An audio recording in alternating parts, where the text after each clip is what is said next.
사람이 죽기 전에 변하는 행동. 안녕하세요. 공포괴담입니다.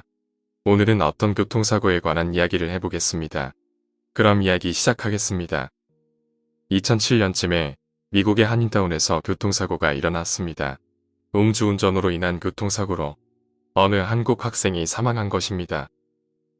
공부하는 거리가 멀었지만 잘생기고 키가 커서 인기가 많았던 A군이었습니다. 제 나이 또래부터 형 또래까지 당시 그 지역에 살던 한인들 사이에서는 A군은 엄청 유명했습니다. 더욱 충격적인 것은 A군이 제 친형과 가장 친했던 친구들 중 한 명이었다는 것입니다. 공교롭게도 사고가 나기 한 달 전쯤부터 A군과 저의 친형은 말다툼 끝에 사이가 안 좋아졌고 만나기를 꺼리고 있었지요. 그런데 사고가 일어나기 며칠 전부터 언제나 밤 늦도록 여기저기 놀러 다니던 A군이 다른 모습을 보이기 시작했습니다. 느닷없이 가기 싫어하던 교회에도 열심히 나가기 시작했고, 가족들에게는 집안의 남자라고 나 혼자이니 꼭 성공한다고 말하고, 평소와는 전혀 다른 모습이었습니다. 또 몇몇 친구들에게 저의 친형과 화해하고 싶다고면서 자신이 잘못한 것 같아 미안하다고 말했다고 합니다. 그런데 A군에게 사고가 났던 날에 저희 아버지가 이상한 꿈을 꾸십니다. 몇 년 전 돌아가신 할머니께서 아주 어두운 표정으로 아버지를 계속 바라만 보시는 꿈이었습니다. 아버지는 할머니를 뵙고 너무나 반가웠지만 그 표정이 마음에 걸려서 아무 말도 하지 못하고 계셨지요. 그런데 느닷없이 아버지의 머릿속에 형의 얼굴이 떠오르더니 계속 머릿속에서 맴돌게 됩니다. 그래서 아버지는 무작정 엉엉 울며 할머니를 붙잡고서 어머니, 비를 데려가지 마세요 라고 비셨고, 할머니는 그런 아버지를 보시며 한참을 가만히 계시다가 연기처럼 사라지셨다고 합니다.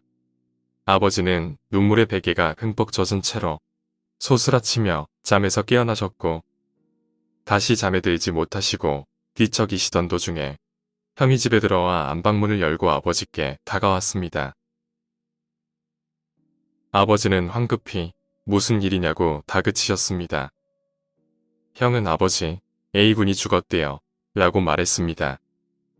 당시 사고가 난 차에서 A군은 오른쪽 뒷좌석에 앉아 있었고 차 안에는 모두 4명이 타고 있었습니다. 술을 마시고 운전을 했고 부주의로 인해 다른 차선의 차를 피하려다가 커다란 나무를 정면으로 들이받은 사고였습니다. 차가 폐차 처리될 정도로 참혹한 사고였지만 이상하게도 A군을 제외한 나머지는 타박상 정도로 그쳤고 1주 내지는 2주 정도 입원하는 수준이었습니다. 하지만 자동차가 정면에서 나무를 들이받았는데도 불구하고 오른쪽 뒷좌석에 앉아있던 A군만 즉사하고 말았습니다. 돌아가신 분이 현몽하셔서 어떤 일이 일어날 것을 알려주었다는 이야기는 많이 들어봤지만 그것이 우리 집안에서 일어날 것이라고는 꿈에도 생각하지 못했습니다. 사람이 죽을 때가 되면 그때를 아는 것처럼 다르게 행동한다는 것 역시 되새겨주는 일이었습니다. 여담이지만 A군의 장례식은 너무 갑작스러운 일이어서 생전에 찍은 사진으로 영정을 대신했는데 그 사진이 너무나도 아름답고 환한 미소를 띠고 있어서 장례식에 참여한 사람들을 더욱 슬프게 했었다고 합니다. 오늘 이야기는 여기까지입니다.